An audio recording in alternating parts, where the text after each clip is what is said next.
শাহজালাল বিজ্ঞান ও প্রযুক্তি বিশ্ববিদ্যালয় থেকে আন্দোলন যখন শুরু হলো প্রথম থেকে সারা বাংলাদেশের গত 3 জুলাই থেকে যখন শুরু হওয়ার পরবর্তীতে আমরা অনেক ঘাত প্রতিঘাতের মাধ্যমে আমরা 18 তারিখ পর্যন্ত আমরা আন্দোলনটা কন্টিনিউ করি এবং আমাদের এক্ষেত্রে বিশেষ করে শেখ হাসিনা যখন আমাদেরকে বলল যে রাজাকার বলে একটা ওয়ার্ড যখন আমাদেরকে উচ্চারণটা বলল যে রাজাকারের বাচ্চারা, ঠিক আছে। এর পরবর্তীতে আমরা ওই দিন রাত 11:30 দিকে আমার শহীদ মোস্তফা আলী হল থেকে আমার নেতৃত্বে 150 জনের মতন স্টুডেন্টকে আমরা ওখান থেকে আন্দোলনটা বের হই এবং ওখান থেকে আমরা তুমি কে আমি কে রাজাকার এগুলো স্লোগান নিয়ে বের হই। এরপর আপনার হচ্ছে সেদিন আমাদের শাহজালাল বিশ্ববিদ্যালয়ের সাবেক সভাপতি খলিলুর রহমান এবং আরও অনেকে আমাকে হচ্ছে ঘিরে ধরে। সে ঘুরে ধরার পরবর্তীতে আমাকে অনেক কিছু বলে, ঠিক আছে। তখন আমাকে গায়ে হাত দিতে নেই, আমাকে এক বড় ভাই শফিকুল ইসলাম, এক বড় ভাই অ্যানথ্রোপোলজির, উনি ভাই আমাকে প্রোটেক্ট করে। সো এর পরবর্তীতে আমার 14 তারিখ ঘটনা ঘটানোর পর আমি 15 তারিখে রাত্রে যখন 15 তারিখের দিন আমি ঘটনাটা বলতেছি, আমি অনেকগুলো ঘটনা আমি স্কিপ করে যাচ্ছি, অনেকগুলো বলা সম্ভব না। আপনার 15 তারিখের আপনার ঢাকা বিশ্ববিদ্যালয়ে যখন দেখলাম হলে ছাত্রলীগরা বিভিন্ন ধরনের অ্যাটাক করতেছে, সেক্ষেত্রে আমি হচ্ছে ওখান থেকে আমার হল থেকে আমি হচ্ছে বের হয়ে যাবে, আমি একটা নিরাপদ মেসে চলে যাই। তখন এর পরবর্তীতে আমাদের খলিলুর রহমান এবং সজিবুর রহমানের নেতৃত্বে একটা টিম আমাকে হচ্ছে আমার রুমে খুঁজতে যায়। তাদের মোটিভ ছিল আমাকে ভয় ভীতি এবং মারার। সো পুলিশ আমাদের ওইটার 15 তারিখের ঘটনা। এরপর থেকে আমি শাহজালাল বিশ্ববিদ্যালয় হলে আমি রাত্রে থাকিনি, কারণ আমার কাছে একটা জিনিস ভয় ছিল, আমি যখন সাধারণ শিক্ষার্থীদের মাঝে থাকবো আমাকে কোনো ধরনের মানুষ হামলা করতে পারবে না। কিন্তু আমার একটা জিনিস ভয় ছিল, যদি রাত্রে আপনার যেমন পুলিশ মেসে দেয়, রেড দিছে পাকিস্তানি হানাদার বাহিনীদের মতন, এবং আপনার ছাত্রলীগ অনেক জায়গায় অতর্কিত হামলা হয়েছে করছে একা পায়, এই জিনিসটা আমার কাছে একটা জিনিস ভয় ছিল। সো এর পরবর্তীতে 18 তারিখ পর্যন্ত আন্দোলন করার পর 18 তারিখে আমাদের ক্যাম্পাসে হামলা হয়। সেক্ষেত্রে আমাদের প্রক্টর কামরুজ্জামানের সামনে আমার ডিপার্টমেন্টে এক জুনিয়রকে পুলিশ গেট থেকে লাথি মেরে বের করে দেয়, ঠিক আছে। এটা খুবই ধরনের একটা প্রশাসনিক একটা ঘটনা।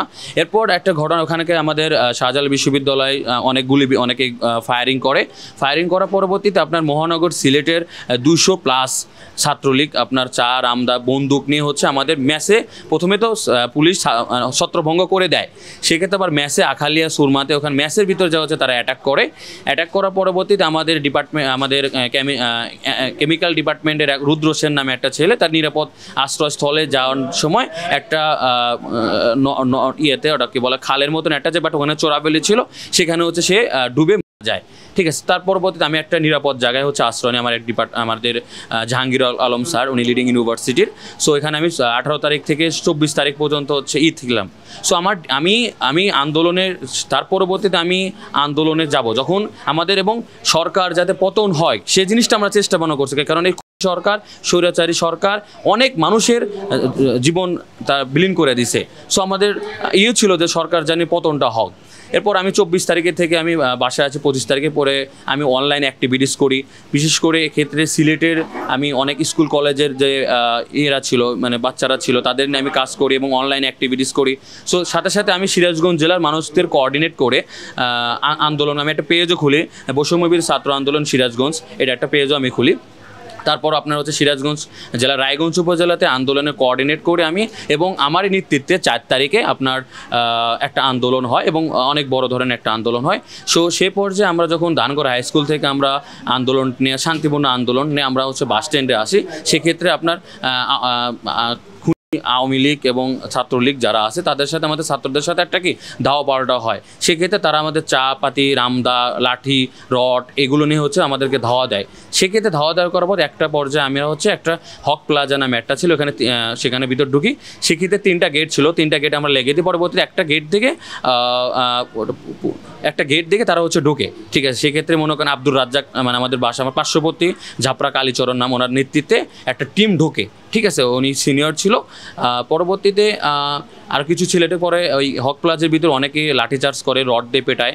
এরপর আমরা মেয়েদেরকে বের করে দেওয়ার পর আমরা ছেলেরা তার পিছিয়ে পিছিয়ে মানে তাদেরকে বের করে আমরা কয়েকজন আসি, বের হয়ে যায়। এরপর আপনার হচ্ছে একটা মেয়েরা মানে তখন তারা খুবই আতঙ্কিত ছিল। একটা পর্যায়ে তারা হচ্ছে একটা জায়গায় যেতে নেয়, মানে নিরাপদ জায়গায় যেতে নেয়। পরে তাদেরকে আমরা মোটামুটি সেফটি এবং যারা ভয় না পাই সেক্ষেত্রে আমরা কিছু ছেলে পেলে তার পিছনে যাই। যার পরবর্তীতে আমরা একটা আবদ্ধ জায়গায় যাই, চারিদিকে হচ্ছে দেওয়াল, আর কোনো যাওয়ার জায়গা নেই। সেক্ষেত্রে তারা মেয়েদেরকে মারতে নেয়। হ্যাঁ, এখানে আরেকটা ইনক্লুডেড করি, এখন অনেক মেয়েকে তারা করার হুমকি দিয়েছিল। তার পরবর্তীতে তারা মেয়েদেরকে মারতে নেয়। এক পর্যায়ে আমি আব্দুর রাজ্জাক আমি বললাম, চাচা আপনি মেয়েদের গায়ে হাত দিয়েন না। আমাকে সে রাগান্তভাবে বলে, তুই এখানে কেন? ঠিক আছে, মানে দেশটা মানে তাদের বাপের, আমাকে বলে তুই এখানে কেন? পরে একটা ছেলে আমাকে বলে, তুই বলার কে? সে ওর নাম হচ্ছে সাব্বির নাম, ঠিক আছে, ওই সাব্বির। তারপর আমাকে সে মানে অনেক হামলা করে। এবং হ্যাঁ, এই সাব্বির ছেলেটার বাসা হচ্ছে পূর্ব লক্ষ্মীগোলা। সে একটা মেয়েকে টার্গেট করে তাকে মেয়েটাকে ফেলারও টার্গেট করে এই সাব্বির ছেলেটা। এরপর আপনার হচ্ছে আমাকে অনেকভাবে মারতে নেয় এবং মাথায় মারতে নেয়। আমি হাত দিয়ে প্রোটেক্ট করে আমার লেফট হ্যান্ড আলনাটা ভেঙে দেয়, পিঠে প্রচুর পরিমাণ আমাকে পিটাই এবং মাথায় মারতে নেয়। আমি যদি তার 30 সেকেন্ড থাকতাম আমাকে মেরে ফেলতো। পরবর্তী আমি ওখানে লাভ দেওয়ার পর একটা বাসায় যায়, আমিনুল মাওলানা স্যারের বাসায় যায়। ওখানে আমাকে আশ্রয় দেয় এবং আমাকে মারার জন্য সেই বাসায়ও পর্যন্ত যায়। ঠিক আছে, আমি যতটুকু বুঝতে পারছিলাম যে আমাকে প্রি প্ল্যান ছিল, কারণ আমি ক্যাম্পাসে আন্দোলন করছি, সিলেট রায়গঞ্জ উপজেলাতে আন্দোলন করার কোঅর্ডিনেট করছি। সেক্ষেত্রে রায়গঞ্জ উপজেলার যে অঙ্গ সংগঠনের বিভিন্ন ছাত্রলীগ, আওয়ামী লীগ যারা ছিল, তারা আমার ইনফরমেশনগুলো আমার পরিচিত অনেকে হয়তো বা ইনফরমেশনগুলো পাস করছে যে আন্দোলন করছে, এবং যতটুকু বুঝতে পারছি আমাকে মেরে প্ল্যান ছিল। এরপর আমার ওই দিন 4 তারিখ আমি আমার এক বন্ধুর বাসা হচ্ছে আমি আশ্রয় নিই, রাত্রে থাকি, কারণ ওই দিন আমি ট্রিটমেন্ট নিতে পারিনি।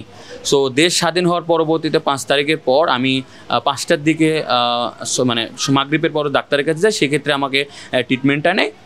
ট্রিটমেন্ট আমাকে বলে আনলাটা আমার ভেঙে গেছে। তারপর ওখান থেকে প্লাস্টার করার পরবর্তীতে পরবর্তীতে মঙ্গলবারে আমি এলাকাবাসীর উদ্দেশ্যে আমি কিছু কথাবার্তা বলি যে আমাকে এই যে মারাটা কারণটা কী ছিল। ঠিক আছে, আমাকে মানে আমি তখন বলি যে আপনাদের যে পুরো এলাকায় আমি কেউ বলতে পারবে না যে আমি কারোর সাথে কোনো অন্যায় বা কোনো কথা কাটাকাটি কোনো কিছু নয়, বাট আমাকে এরকম মারার প্ল্যানটা কে ছিল। এবং তারা আমাদের ওই দিন যারা আন্দোলনে আমাদের এলাকা পার্শ্ববর্তী গ্রামে অনেকে যারা গেছিল, কিছু কিছু মানুষের নাম আমি বলে দিই। ঠিক আছে, বলে দেওয়ার পরবর্তীতে আপনার 7 তারিখে আমাকে এবং আমার বাবাকে ফেলার আসে। এখন আব্বু আতঙ্কিত হয়ে যায়, আমাকে সেখান থেকে আমি নানির বাড়ি যে আশ্রয় নিই, 2 দিন থাকি। এরপর আপনার হচ্ছে 9 তারিখে শুক্রবার আমি সিরাজগঞ্জ সদর হসপিটাল আসি। সদর হসপিটালের থেকে 9 তারিখ থেকে 2 দিন থাকি। 2 দিন থাকার পরবর্তীতে আমাকে ওখানে বলে যে তোমার অপারেশন করতে হবে। সো আমি তারপরে পঙ্গু হসপিটালে আসি। পঙ্গু হসপিটাল বলে আমাকে 13 তারিখে আমি পঙ্গু হসপিটালের আউটডোরে দেখাই, বলে আপনার হচ্ছে করতে হবে 21 দিন পরবর্তী প্লাস্টার করেন, প্লাস্টার 21 দিন আরও কন্টিনিউ করেন। কারণ আমি নিজে কনফিউজড হয়ে গেছি যে প্লাস্টার থাকবে না হচ্ছে অপারেশন আমার করতে হবে। এরপর আমি ঢাকা মেডিকেল কলেজে আসি। 2-3 দিন পর আমার একটা বন্ধুর হাজী মোহসেন হলে, এবার 2 দিন আমি ঢাকা মেডিকেল কলেজে আউটডোরে দেখাই। সেক্ষেত্রে ডাক্তাররা বললো যে তোমাকে অপারেশনটা তাড়াতাড়ি করতে হবে। এরপর আমি 17 তারিখ থেকে আমাকে আজকে সকাল 8টার পরে আমাকে অপারেশনটা করায়। সমন্বয়কদের মাধ্যমে অনেক সাড়া পাইছি, যেমন আমাদের উপদেষ্টা নাহিদ হাসান ভাই, উনি আমাকে গতকাল কল করছিল। এবং এখানে ঢাকা বিশ্ববিদ্যালয়ের অনেক সমন্বয়ক টিম কাজ করতেছে। আমার বন্ধু মাহিন সরকার হচ্ছে নেতৃত্বে, এক্ষেত্রে তারেক আছে ফিজিক্স ডিপার্টমেন্ট, এদের সমন্বয়ক টিম, এরা যথেষ্ট পরিমাণে কাজ করতেছে। তার পরবর্তীতে বিভিন্ন ধরনের ফাউন্ডেশন যারা আছে, বিভিন্ন যেমন সংযোগ একটা ফাউন্ডেশন, এক্ষেত্রে অনেক পরিবারকে তারা হেল্প করতেছে। আমার পার্শ্ববর্তী আপনার 502 ওয়ার্ডে অনেক মানুষকে হেল্প করতেছে, আর্থিক মানসিকভাবে তারা হেল্প করার চেষ্টা করতেছে। এবং অনেক ফাউন্ডেশন, এবং কালকে একটা দেখলাম মেডিকেল টিমও এসেছে তাদেরকে আর্থিকভাবে সহায়তা দেওয়ার জন্য। স্টুডেন্ট ইউনিভার্সিটি লেভেলের মধ্যে স্টুডেন্ট আমি একাই ছিলাম। আজকে গতকাল সকালে শুনলাম একটা আপনার খুলনা ইউনিভার্সিটি একটা ছেলে ছিল, পাশে ওয়ার্ডে আছে, তার অবস্থাও ক্রিটিক্যাল। সো বাট তার পরবর্তী স্কুল কলেজের যে স্টুডেন্টগুলো আছে, বিশেষ করে একটা ক্লাস 10-এর একটা ছেলে আছে, তার চোখ ড্যামেজ হয়ে গেছে এবং মাথায় পিছন সাইডে স্প্লিন্টার, মানে মৌমাছি জাগের মতো তার স্প্লিন্টার, এবং আর পার্শ্ববর্তী আরও একটা স্টুডেন্ট আছে। এবং স্টুডেন্টগুলো দেখতে গেলে 8-9-এর কলেজ এবং inter first year second year তাদের অনেকেই আছে, বিশেষ করে বেশি হবে না, বাট বেশি হচ্ছে আপনাদের হচ্ছে সাধারণ জনগণ। যারা মোটামুটি শ্রমজীবী, গার্মেন্টস কর্মী, কৃষক, রিক্সা চালক এখানে বেড়াতে আসার পরবর্তী ছাত্রদের আন্দোলনের সাথে কোঅর্ডিনেট করে তাদের সাথে সহযোগিতা করছে। এই সাধারণ জনগণই হচ্ছে বেশি। আমার কাছে একটা জিনিস সবচেয়ে বেশি খারাপ লাগছে কোনটা, যে এই যে সাধারণ জনগণ মানুষগুলো সবগুলো নিম্ন শ্রেণীর এবং হতদরিদ্র, সবগুলো নিম্ন শ্রেণী। আপনি এখানে যারা সাংবাদিক বা আপনি জিনিসটা দেখেন, যে দেখলে বুঝতে পারবেন যারা মানে হতদরিদ্র এবং প্রত্যন্ত গ্রাম থেকে অনেকে আসে ঢাকা শহরে কাজ করে, তারাই গুলিবিদ্ধ এবং গুলিবিদ্ধ মানে মানে খুবই ভয়াবহ অবস্থা। পেটে আপনি বিশেষ করে ইমার্জেন্সি বিভাগে যদি দেখেন, ওখানে সবগুলো ইমার্জেন্সি বিভাগে 101 নম্বর ওয়ার্ডে যদি দেখেন, সেখানে প্রচুর পরিমাণ গুলিবিদ্ধ। এবং একটা গুলিবিদ্ধ রোগী আছে, সেটা হচ্ছে জাহাঙ্গীর আলম। ওনার বাসা মানে ওর ঢাকা পলিটেকনিকের সিভিল ডিপার্টমেন্টে পড়ে। তার অবস্থা খুবই ক্রিটিক্যাল একটা অবস্থা। তার পেটে অসংখ্য ধরনের গুলি লাগছে। তারপর আপনার এই যে বাম হাতে আপনার হচ্ছে অবশ, এরপর হচ্ছে বাম পা অবশ এবং তার অবস্থা খুবই ক্রিটিক্যাল। আপনারা তার পাশে দাঁড়ান এবং তাদের ফ্যামিলির যে আর্থিক অবস্থান ততটুকু ভালো তাও না। আমি ওনাদের সাথে কথাবার্তা বলছি, আপনার কোনো ফাউন্ডেশন, তার কোনো টাকা পয়সা হেল্প পাচ্ছেন কিনা? পাচ্ছি অল্প, বাট আমাদের অবস্থান অনুযায়ী খুবই খারাপ অবস্থা তাদের। দেশবাসীর কাছে উদাত্ত আহ্বান করতে চায়, যেহেতু আমাদের পলিসি মেক করতে আমাদের হচ্ছে সংসদ সদস্য এবং সংসদ মেম্বার অফ পার্লামেন্ট হোক। সো এই মেম্বার অফ পার্লামেন্টগুলো যাতে হচ্ছে সৎ, নির্ভীক হয় এবং সুশিক্ষিত হয়, এবং এই মেম্বার অফ পার্লামেন্টে যাতে উচ্চশিক্ষা থাকে। এবং আমি বাংলাদেশের বিভিন্ন ধরনের রিসার্চার, বিভিন্ন ধরনের প্রফেসর যারা আছে, ঠিক আছে, তাদেরকে আমি উদাত্ত আহ্বান করব, আপনারা এদিকে আসুন। বুদ্ধিজীবী যারা আসুন, তারা আপনারা হচ্ছে সংসদ সদস্য সব মেম্বার আপনারা নির্বাচিত করে আপনারা আসুন। কারণ দেখা যাচ্ছে কি, যেমন পলকের মতন খুবই নফেলের শিক্ষার মতন নফেলের মতন খুবই বাটপার, ওবায়দুল কাদের মতন মনে করেন একটা বাটপার মানে মূর্খ, এরকম মানুষ, ওই পাগলাটে মানুষগুলো হচ্ছে সংসদ সদস্য আসলে দেশটা একদম মানে অস্থিতিশীল হয়ে যায়। সো আমি বাংলাদেশের যারা সুশিক্ষিত রিসার্চার এবং যারা আছে তাদেরকে আমি উদাত্ত আহ্বান করবো, আপনারা হচ্ছে সংসদ সদস্য আসেন, আপনারা পলিসি মেক করে আপনারা আইন প্রণয়ন করেন। এবং যারা বাইরের দেশে যারা আছে, বিভিন্ন ধরনের রিসার্চার যারা আছে, আমি ডক্টর ইউনূস স্যারের কাছে আমি উদাত্ত আহ্বান করি, যারা বাইরের দেশে যারা রিসার্চার আছে তাদেরকে নিয়ে আসান করেন, বাংলাদেশে ল্যাবরেটরি সিস্টেম করেন, রিসার্চ সিস্টেম করেন। এবং তাদেরকে যদি বাইরের দেশে যে সুযোগ সুবিধা দেয়, বাংলাদেশে নিয়ে এসে তাদেরকে সেই সুযোগ সুবিধা দেন। আমার মনে হয় এই সুযোগ সুবিধা দেওয়ার মধ্যে প্রথমে হয়তো তাদের পিছনে কোটি কোটি টাকা যদি ইনভেস্ট করা হয়, সেই 1 বছর বা 2 বছর পরে আমরা এখান থেকে বাংলাদেশের অর্থনীতিতে হাজার হাজার কোটি টাকার আমরা সুফল পাবো। সো আমার কাছে বাংলাদেশের মানুষের কাছে এবং বাংলাদেশের মানুষের কাছে আর একটা উদাত্ত আহ্বান করুন, আপনাদের বিশেষ করে নির্বাচনের সময় এই 500 টাকা 1000 টাকা বিরিয়ানি খাওয়ার লোভে ভোট দেয়, ঠিক আছে, পরবর্তীতে তাদের কোনো খোঁজ খবর নাই। ঠিক আছে, যে মানুষ জনগণের কাজ করবে, জনসাধারণের মানুষ কাজ করবে, দলমত নির্বিশেষে সকলে ঊর্ধ্বে মানুষের কাজ করবে, এমন মানুষকে নির্বাচিত করুন। হ্যাঁ, অবশ্যই সে সুশিক্ষিত হতে হবে যার।